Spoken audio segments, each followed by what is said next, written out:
Hello, welcome to the Green Kitchen. As you can guess, we are going to talk about mangoes. You can see a nice tree right behind me. I am Vibha Varshne and I work on biodiversity and food at the Center for Science and Environment. Green Kitchen is a show that celebrates a link between nature, nutrition and livelihood.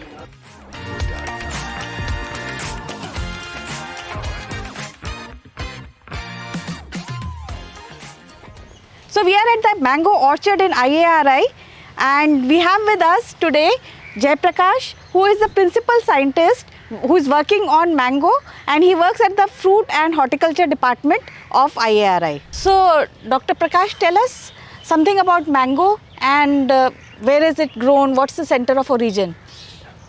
Mango is one of the most popular and important fruit for whole country, whole Southeast Asia. और जब भी आप आम की बात करते हैं ना, मैंगो से आपको वो टेस्ट नहीं आता जो आपको आम बोलने से आता है। तो आम का जब भी जिक्र होता है तो चूँकि आम हमारे ही देश में पैदा हुआ, इसका जो सेंटर ऑफ ओरिजिन है, जो हमारा इंडो बर्मा रीजन कहा जाता है, जो मेघालय के आसपास का क्षेत्र है, इसी क्षेत्र में माना जाता है कि इसका ओरिजिन हुआ। और इस क्षेत्र में ओरिजिन होने के बाद यहीं से ये दुनिया में बाकी हिस्सों में गया है। शुरुआत में ये हमारे देश में अच्छी तरह से फैला, यहाँ से लेके आप जो अभी का हमारा पाकिस्तान है वहाँ तक गया हुआ है। और आप जब पूरब की तरफ जाएंगे तो मणिपुर से आगे म्यांमार होते हुए फिलीपींस, मलेशिया, थाईलैंड, इन सभी जगहों पे आम यहीं से फैला हुआ है। और हमारे देश में जितनी भी आपको वैरायटीज़ दिखाई पड़ती हैं, चाहे वो दक्षिण में नीलम हो या आप फिर यहाँ लंगड़ा, दशहरी और चौसा की बात करते हैं, या मालदा, हिमसागर, बॉम्बे ग्रीन की बात करते हैं, या तोतापारी, बंगनपाली जैसी वैरायटीज़ की बात करते हैं, या हम जब बाहर की बाज़ार की बात करते हैं तो अल्फांजो है, केसर है, जो काफ़ी एक्सपोर्ट में है, जो पश्चिम भारत में होती है। तो इन सारी वैरायटीज़ को देखें, सबका अपना अपना टेस्ट है, लेकिन सबके जो निर्माण या इवोल्यूशन की प्रोसेस में सब निकले हुए हैं कहाँ से? उसी क्षेत्र से, इंडो बर्मा एरिया जो है। क्षेत्र से निकले हैं। अच्छा, तो अभी जैसे it's a summer fruit, so is it being affected by the really hot summers that we are seeing this year? Yes, no doubt this year heat was unexpected. Even what we have observed in last 20-25 years, we have not observed the heat with this intensity and for a long period. Because अभी जो data आ रहा है वो कह रहा है कि 30 से 35 दिन तक हम लगातार टेम्परेचर हमारा 30 डिग्री से ऊपर है, और कंटिन्यूस टेम्परेचर जो है वो 44 डिग्री से ऊपर है। और हमने कुछ दिन 48, 50, 52 तक का टेम्परेचर रिपोर्ट किया गया, जिसके चलते ख़ास करके जो नए आर्चर्ड हैं, छोटे पौधे हैं, या जिनमें हम कहते हैं टर्मिनल बियरिंग हैबिट है, वो सारे पौधों में काफ़ी नुकसान हुआ है। क्या क्या इफेक्ट देखने को मिल रहा है उसमें? पहला है कि सबसे अधिक तो सनबर्न हुआ है, कि जिससे फल आपको जहाँ पर कलर आना है, या जिसको कहते हैं हम सोल्जर में हल्का सा कलर आता है, वो ना आके सफ़ेद जैसा आ गया है, जिसको हम सनबर्न ही कहते हैं। दूसरा है कि जो हमके नए पत्ते आते हैं वो आने बंद हो गए। इसके अलावा जो कई जगह अगर शाखाएँ बिल्कुल लटकी नहीं हैं, हल्की सी टेढ़ी हैं, उनका ओरिएंटेशन अलग है, वहाँ पर आपको दिखेगा कि शाखाओं में भी बिल्कुल ऐसे ऊपर से जल से गए हैं। तो हमारा देश इतना बड़ा है कि यहाँ पर अलग अलग किस्में हैं और उनका तैयार होने का समय अलग अलग है। लेकिन चूँकि सेंट्रल, वेस्टर्न और उत्तर भारत, इनकी किस्मों का जो ज़्यादातर वृद्धि और विकास का समय होता है वो मई और जून का महीना होता है। और इसी मौसम में इस बार ज़्यादा गर्मी पड़ी है, जिसके चलते ये प्रभाव हुआ है। और कहीं कहीं पर फूल के समय ज़्यादा गर्मी हुई तो वहाँ पे फल कम रुके हैं, फ्रूट सेट कम हुआ है।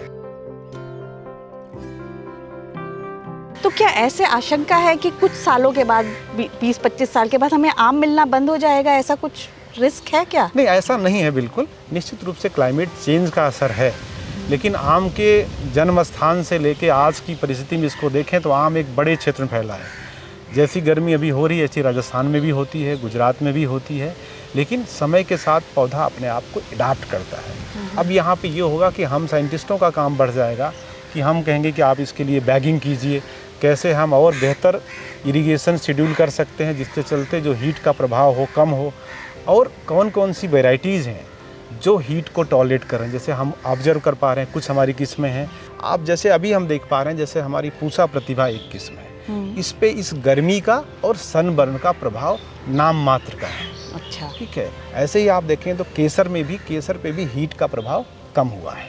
तो हम उनके बीच में चुनाव करेंगे तो आम बिल्कुल रहेगा, आगे भी रहेगा, और हर जीव की तरह आम भी एडॉप्ट करने की कोशिश करता है। लेकिन हमारी जो लागत है, कॉस्ट है ग्रोवर्स की, किसानों की, वो बढ़ सकती है, क्वालिटी प्रभावित हो सकती है, और हमें नए तरीके ईजाद करने पड़ेंगे ताकि हम इस ऐसी समस्या भविष्य में आती है तो हम पहले से तैयार हों।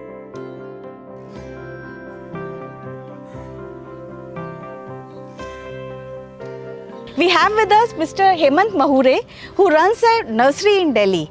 He provides planting material to all the farmers across the country. So, Hemant जी बताइए, आप कहाँ अपना मैंगो की वैरायटीज़ भेजते हो, क्या बेचते हैं? नमस्कार मैडम, मैं जो है जनरली जो ICAR IRI जो इंस्टीट्यूट है जो मैंगो रिसर्च करती है, उनकी वैरायटी जो है, जो डेवलप की हुई न्यू वैरायटी है, मैं उसको जो है मल्टीप्लाई करके जो है किसान को है बड़ी मात्रा में उपलब्ध करवाता हूँ, जो इंस्टीट्यूट नहीं करवा सकती है।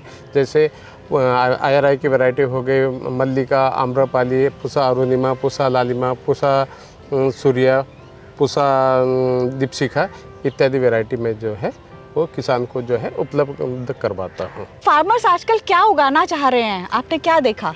मुझे जो है इंडिया में है सभी स्टेट से जो है काफ़ी इसका जो है पुसा पर्टिकुलरली जो है अरुणिमा का जो है वो काफ़ी डिमांड आता है। उसके पीछे का रीज़न है कि ये जो वैरायटी है ये आंधी तूफान में भी जो है उसका फ्रूट ड्रॉप कम होता है, और एक लेट आने से जो है किसान को अच्छा मुनाफा मिलता है। अच्छा, तो ये जो आम है, आम तो अभी सीजन खत्म हो जाएगा, उसके बाद इसके वैल्यू एडेड प्रोडक्ट क्या बनते हैं कि हम पूरे साल आम खा सकें? फिलहाल हमारा मैंगो फ्रूटिंग सीज़न जो है आम हमें मिलना जो है मार्च महीने से शुरू होता है। सो हमारा जो है अगस्त मंथ तक जो है आम का सीज़न चलता है। हमारा सबसे पहले जो है तमिलनाडु, आंध्र प्रदेश, इधर से जो है हमारा आम आना शुरू होता है। तो नॉर्थ का जो आम है जनरली अगस्त मिड तक जो है हमें फ्रेश आम मिलता है। लेकिन हम जो है आम जो है इंडिया में जो है 2 फॉर्म में खाते हैं, एक कच्चा आम खाते हैं, एक पका हुआ आम खाते हैं। कच्चे हुआ आम में जो है हम जो है आमचूर हो गया, अचार हो गया, ऐसी कच्चे आम की जो है काफ़ी सारी जो है प्रोडक्ट बना के हम साल भर खाते हैं।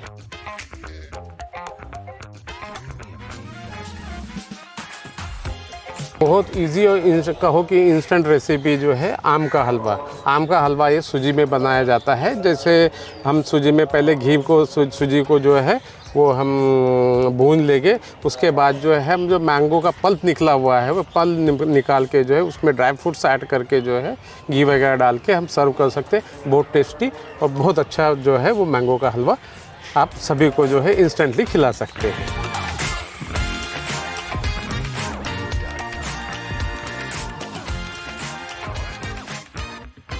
I hope you enjoyed this episode. We would be back next week with another episode showcasing a novel ingredient that you will enjoy. Till then, bye-bye.